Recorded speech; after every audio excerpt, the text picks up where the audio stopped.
Assalamualaikum warahmatullahi wabarakatuh. Waalaikumsalam.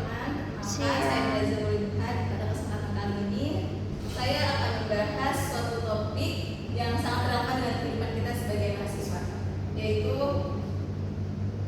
emosi negatif yang akademik kenali dan atasi. Kita seringkali merasa ketakutan, cemas, atau bahkan juga meragukan kemampuan diri sendiri di tengah padatnya kita akademik ini.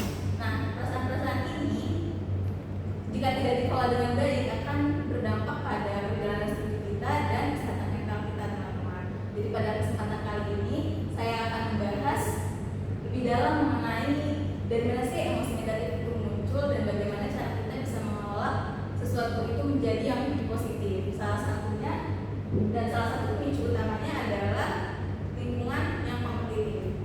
Teman-teman, di lingkungan yang kompetitif ini ada dua sisi nih, ada yang good dan juga ada yang bad.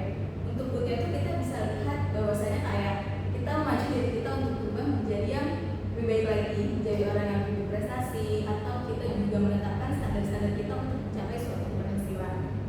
Gitu teman-teman. Tapi bagaimanapun kita juga selalu fokus pada hal-hal yang namanya negatif. Nah, apa sih buruknya sama hal-hal yang berkaitan dengan lingkungan kompetitif itu gitu. Oke, kita bakal next untuk pembahasannya.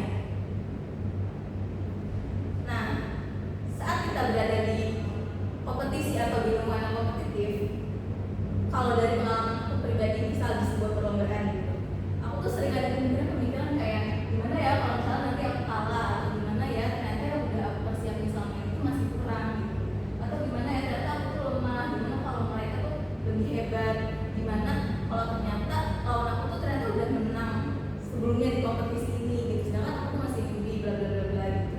Nah, hal-hal itu sering terjadi di pikiran kita sehingga itu menimbulkan emosi negatif pada pikiran kita gitu. Nah, ketika kita fokus pada emosi-emosi negatif ini, maka hasilnya tuh akan cenderung menghasilkan output yang negatif juga.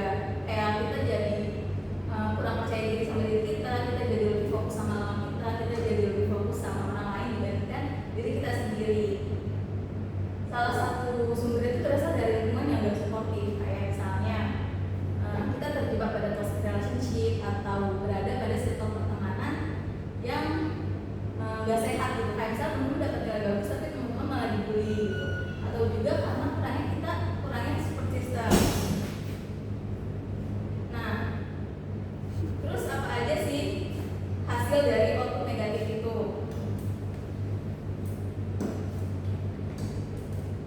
Nah, hasilnya itu kita jadi takut buat mencoba, kayak udahlah kan ada yang lebih keren dari aku, ngapain aku coba gitu. Terus kita juga jadi takut untuk maju, kayak kita ngerasa udah good enough sama yang udah kita dapat, kayak kayaknya aku gak perlu bawa lagi dari kedepannya. Terus habis itu takut untuk bertindak, kayak adanya tuh stereotip atau stigma-stigma negatif di lingkungan yang kompetitif itu, kayak kita jadi ngerasa takut buat dijudge sama orang, sehingga kita jadi takut buat memulai sesuatu gitu. Selanjutnya juga ada takut tertinggal. Nah, takut tertinggal ini bisa dibilang FOMO atau fear of missing out gitu. Kayak kita takut ketinggalan sama orang gitu. Padahal kita nggak tahu kompetisi kita sebenarnya tuh di apa, di mana gitu. Sehingga kita memaksakan diri kita untuk bisa maju, padahal kita nggak tahu kemampuan kita tuh gimana. Terus dampaknya apa aja sih dari hasil-hasil ini gitu. Dampaknya tuh ada, yang pertama tuh ada self esteem kita menurun. Teman-teman tahu nggak sih self esteem itu apa? Jadi self esteem itu adalah harga diri atau penghargaan terhadap diri. Kayak kepercayaan diri kita tuh menurun, kita tuh kayak jadi gak bisa ngelakuin apa-apa gitu. Dan sehingga motivasi kita juga menurun. Kayak udahlah ngapain ngelakuin kayak gitu, kan ada orang yang lebih keren gitu. Dan sehingga pencapaian kita juga ikut menurun. Terus resiliensi atau gembala daya tahan kita juga menurun, sehingga kita jadi gak fokus pada tujuan kita gitu. Nah, hal-hal tadi itu berkaitan pada fenomena psikologis yang disebut namanya impostor syndrome atau sindrom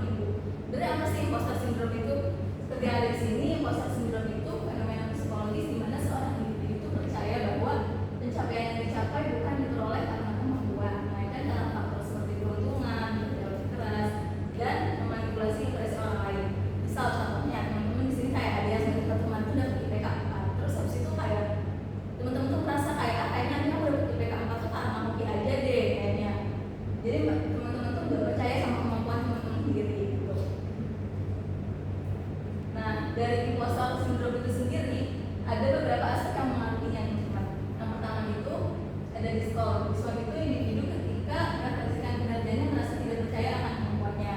Kayak tadi misalnya kamu tuh pinter banget, tapi kita tuh merasa kayak apa sih, aku nggak kayak gitu gitu misalnya. Kita jadi nggak percaya diri sama apa ya, hasil stigma dari orang itu. Kita nggak merasa nggak deserve buat dipuji sama orang lain. Terus yang kedua itu ada fact. Fact itu ditunjukkan dengan tidak berani mencoba hal baru karena ragu akan kemampuan dirinya menolak ketika diberikan kesempatan, terus malah tidak mampu dan merasa takut untuk mengecewakan. Yang ketiga adalah lalu itu kayak percakapan seperti bahwa kesuksesan itu berasal dari keberuntungan, kayak tadi kayak ini kayaknya aku bejo aja sih, kayaknya ini aku cuma beruntung aja sih, hoki gitu. Terus yang terakhir itu ada fear. Fear ini tuh ditunjukkan dengan perasaan takut akan kegagalan, terus tidak berani mencoba ketika ada kesempatan dan merasa inferior dibandingkan dengan orang lain gitu. Nah, apa aja sih dampak positifnya dari impostor syndrome itu? Positif, dampak negatifnya. Jadi dampak negatifnya itu dari impostor syndrome itu antara lain ada tekanan psikologis, kecemasan, depresi, dan emotional burnout yang terdiri dengan draining. Draining itu kayak semacam kayak kita tuh males buat ngelakuin apa aja gitu, capek buat ketemu orang, ngelakuin hal-hal tuh kayak males banget dan ngerasa capek banget gitu. Terus ada personalisasi, kita kayak kurang yang percaya diri, bukan menjadi diri kita gitu. Terus ada yang namanya penurunan produktivitas. Nah, dari faktor-faktor tadi, contoh-contoh ilustrasi tadi itu berkaitan sama yang namanya herd mentality. Bisa dianalogikan pada gambar ini, kepiting kayak ada segelintir kepiting di dalam wadah. Misal ada satu kepiting ingin keluar dari wadah itu, nah pasti temannya tuh kayak narik kepiting yang mau keluar itu buat dia tuh nggak naik ke atas gitu, jadi kayak buat turun lagi di bawah. Nah itu tuh disebut herd mentality atau mentalitas kepiting.